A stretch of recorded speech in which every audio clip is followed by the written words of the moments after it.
Hey, how's it going, everyone? Welcome to Finance with Avrin. What is driving the price of gold over $4,000 an ounce? And who's buying it like there's no tomorrow? Gold has been a symbol for wealth for a long time in history.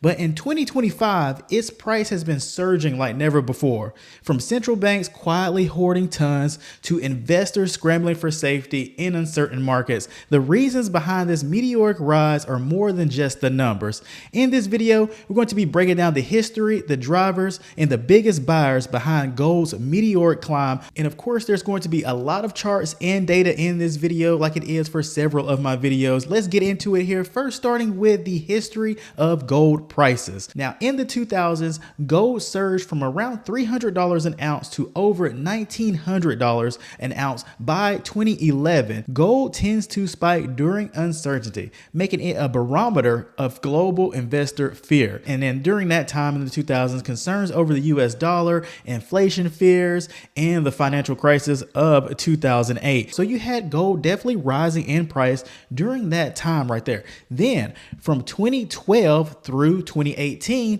prices cooled off as markets recovered and the Fed tightened. So the market got a little bit more calm. The Fed tightened. They started raising the rate, just trying to cool off the economy somewhat. In this situation, gold itself was kind of cooling down because, the economy was somewhat stable right there. There weren't a lot of uncertainty going on. Of course, there were moments throughout there as well. There's always going to be moments throughout, with political drama and so forth and so forth. But for the most part, the economy overall, compared to where it came from in the 2000s right there with the financial crisis, at 2012 to 2018, a little bit cooling off right there going on. And then during between 2013 and 2018, the US dollar was strengthening itself. So gold was kind of, on the back burner of a lot of people's minds during that time. However, then boom, in 2020, the COVID crash. So gold went over $2,000 an ounce because, what was going on there? Uncertainty. Things were getting closed down like never before. Ports were getting closed down, businesses closed down, temporarily, some of them permanent, and a lot of uncertainty and fear. Gold prices started to rise again. And then you had the stimulus that was going on there. People got money given to them, and some of them were like, hey, I don't know what to do with this. I'm just going to buy gold, safe haven. Or some of them knew what they were doing. They say, hey, I want to buy gold. It's going to rise. This is an uncertain time. You did have a lot of purchasing of assets during that time, and gold was one of them. And then you had from 2023 to 2024, gold was hovering near that $1,900 to $2,100 amount right there, rising somewhat, not that meteoric, but somewhat right there. You had some rising going on for sure during that time frame. And then of course, around 2023, you had inflation going on and Fed policy changes going on. And then, gold is going to start to rise some. And then in 2025, definitely recently, gold has jumped due to the rate cuts, inflation expectations, and central bank buying. Definitely a lot of buying from central banks in this past year. And of course, with people like you and me, retail investors, what they call us, not the big money, not the institutions or anything like that. You have a lot of us buying into gold ETFs. Some people buying, gold bars from Costco, selling by the ounce. They've been selling out of those and they've been going up, of course, by the ounce. I looked at the other day, not that long ago, it's like $3,000 something an ounce for a gold bar at Costco. Now gold, of course, is over $4,000 an ounce. And now before we get into more details about what's driving the price up and who's buying, let's get into how gold is actually measured, because once you understand this, you'll understand the numbers more. Now, gold held or bought by governments is measured by metric tons, not dollars, because gold's price changes constantly, and definitely in this past year as it's been rising. Every time I look at a chart of gold, it's higher than the last time I've seen it. And so the key conversions are 1 metric ton equals 1,000 kilograms. Now, 1 metric ton equals 32,150.7 troy ounces. So that's one of the main conversions right there. That's a key conversion. Now, the current price of gold as of market open on October 16th, Thursday, 2025, was about $4,262 per troy ounce. Now, when you see this video, there's a good chance it may be higher. However, there is some talk that gold could be cooling off and maybe even a pullback here and there. So when you see this video, it definitely could be different than that, maybe drastically, maybe not by that much. So 1 ton is going to equal 32,150.7 ounces. And then you times that times the current price of the ounce of gold, $4,262. So currently 1 ton of gold would cost about $137 million. So yeah, when you see these numbers with central banks, yes, they're buying a lot. They're spending a lot of money on this. For example, If China adds 225 tons of gold to their reserves, let's get the calculation of that. So 225 times the ounce amount, 32,150.7 equals 7,233,907 ounces. Then you times that for the amount per ounce of $4,262. That's going to equal, if China bought 225 tons, the amount of that in dollars is going to be about $30.8 billion. And I'm going to show you and tell you about how much some of these countries have been buying, and you'll see the amounts for sure. And then another example, Poland. Let's say Poland adds 90 tons. So 90 times that ounce amount, 32,150.7, that's 2,893,563 ounces. Times that with the dollar ounce amount of $4,262.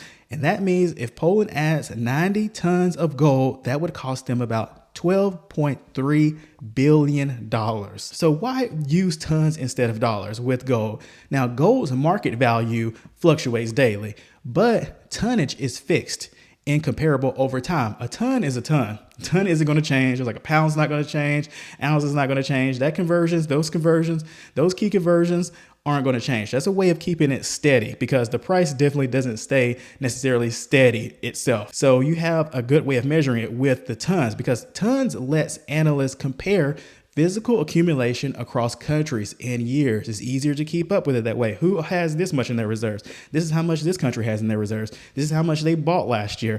Easy to compare that, definitely. Now, of course, global reporting of gold by the World Gold Council and the IMF uses metric tons as the standard. So tons is the standard when it comes to this volume of purchasing by the central banks. Now, a lot of retail investors and so forth, when they're buying physical amounts of gold, it's going by the ounce amount, because, you see the prices of it and the conversion and everything. And now purity matters as well. When you're seeing the information about gold and these gold prices and everything, this is measured in carats or fineness. So 24 carats of gold equals pure gold, like 99.9%. So when you're seeing these gold amounts, these gold prices, this isn't on like 10 karat gold or 14 karat gold or anything like that. This is 24 karat gold. Now let's get into what's been driving these prices up.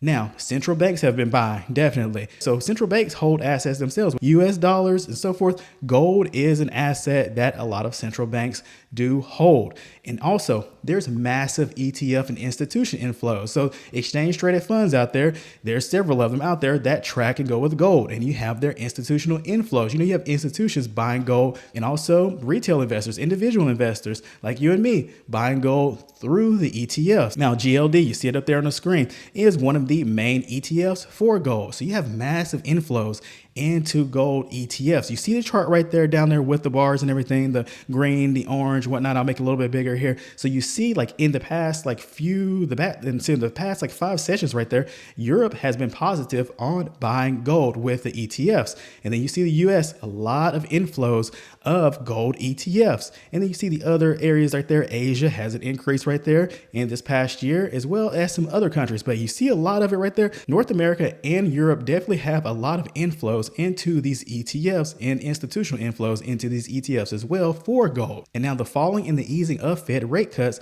has led to driving the price of gold is going up as well. When those rates come down, some people, they go into these assets like gold, and gold is definitely one of them. Silver has been increasing as well. Gold has various use cases, and then also one of the main use cases is as a safe haven to protect people's wealth and also to increase wealth. It has been. And of course, people wear gold. And I'm going to show you a chart about that as well, as far as like where does the buying of gold go? Like who's buying this gold specifically, broken down even more. Now, also you have geopolitical risk and safe haven demand. Like I was speaking of, safe haven demand. People go to gold during uncertainty. Gold is one of those assets that's seen as safe because typically, you see the charts, it holds its value. Now it does pull back sometimes, but it rarely has like drastic pullbacks, It has drastic increase in rise in price for sure is going on right now, but you see the rise is more drastic than the falls.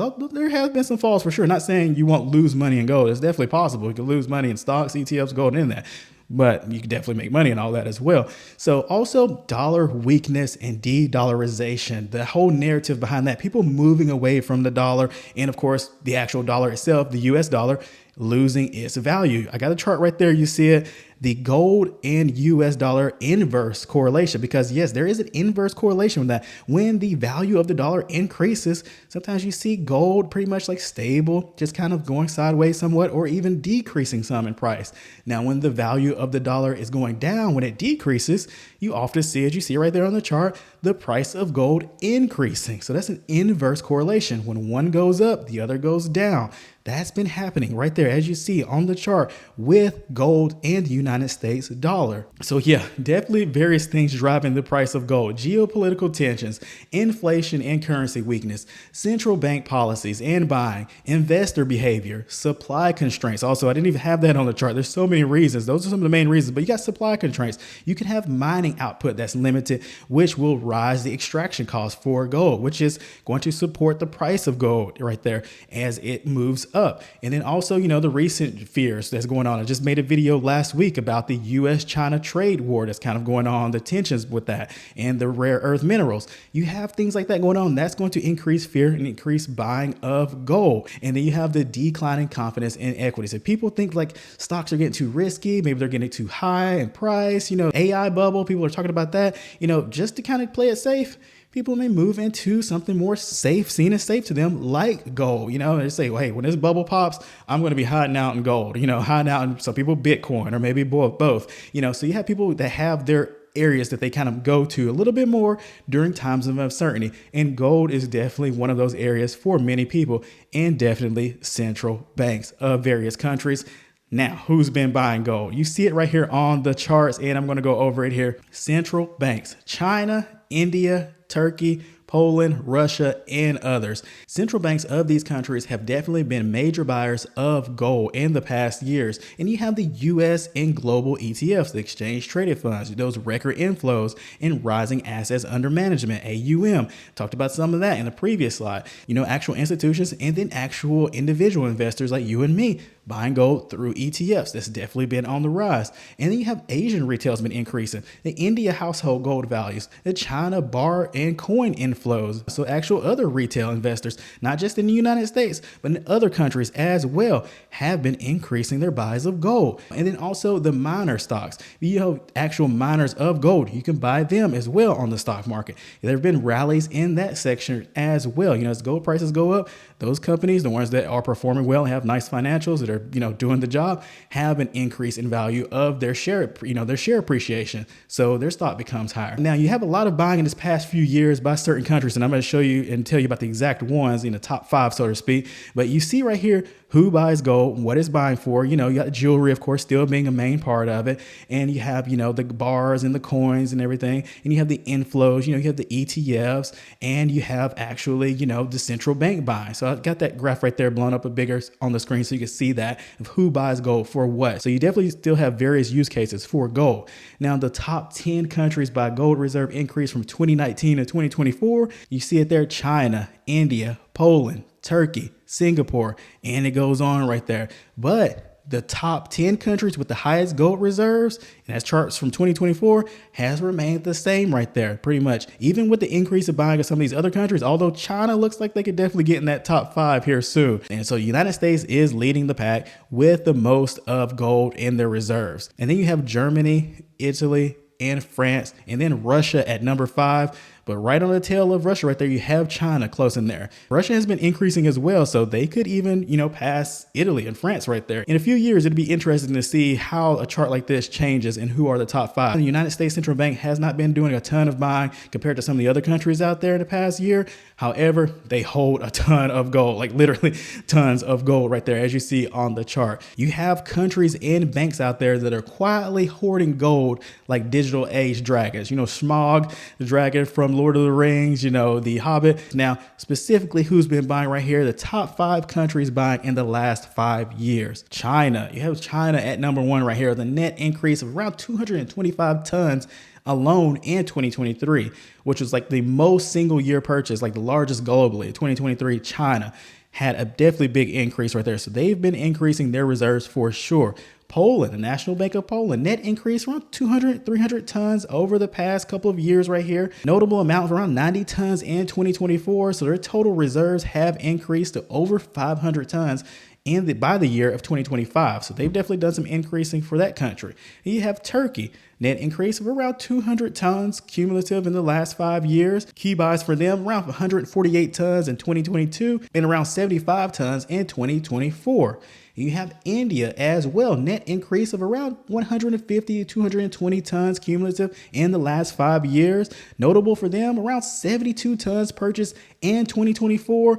Total holdings from them around 880 tons by 2025. So definitely increasing their reserves of gold right there in India. And then you have Russia, not as much specific data on them, but enough data to end up telling people that, hey, Russia is buying a lot of gold as well. They've been increasing their gold reserves in the past few years for sure. Significant accumulations, what I've been seeing through the research over the past decade, 5-year net purchases, mixed information right there, but still among the top 5. And so their data is partially kind of opaque, kind of hard to find some hard, real numbers for them with the sanctions and reporting differences and so forth. But there's information out there saying for sure, like Russia has been increasing their gold reserves, trying to separate themselves some from the US dollar. And so gold's story isn't just about prices, it's about global economics, investor psychology, and the balance of power between nations.